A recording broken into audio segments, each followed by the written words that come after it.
Et nous terminons ce soir notre série consacrée aux artisans, au savoir-faire d'exception. Direction la Marne à la rencontre de Maxime, tailleur de pierre au sein de l'entreprise Le Bâtiment Associé. Un métier où les nouvelles technologies viennent aujourd'hui soutenir la restauration du patrimoine. Reportage Luc Sarès et Clément Barbet. Moi, ce que j'aime dans ce métier, c'est être justement face à l'histoire, puisque ces monuments ont traversé des siècles et des siècles depuis leur construction jusqu'à nos jours.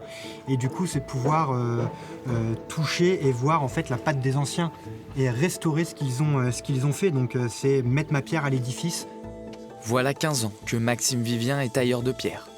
Un métier dans lequel il a évolué. Il est désormais appareilleur. Aujourd'hui, il prend les mesures pour la rénovation de l'église de Dampierre-sur-Moivre. Je suis à 30. Et ma pierre du dessous, on est à 21,5. On reçoit les plans d'architectes qui nous disent les endroits que l'on doit retravailler. Et moi, je viens vérifier donc, le volume et les cotes des pierres pour pouvoir envoyer à la taille de pierre et au débit les pierres exactes qui viendront remplacer les pierres abîmées.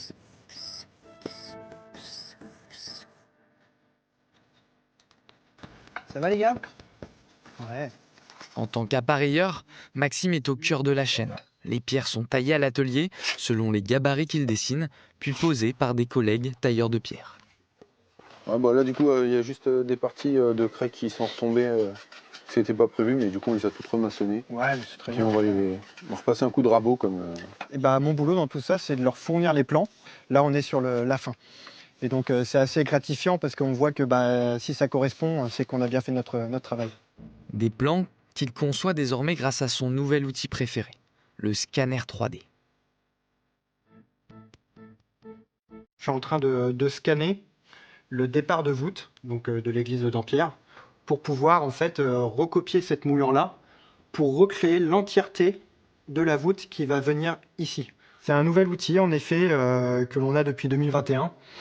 À l'époque, il fallait s'imaginer, on avait juste un bout de carton et on venait le placer sur notre pierre et on venait recopier la moulure ici par en dessous. Grâce aussi au scan, ça nous permet d'avoir directement la courbure et donc le départ de cette courbe qui va venir et qui va monter. De retour à l'atelier, Maxime modélise la voûte à partir de son scan et de ses cotes. Il vérifie ensuite si les dimensions concordent avec le plan 3D de l'église. On a la voûte 3D qui apparaît sur le transept nord qui n'existe plus.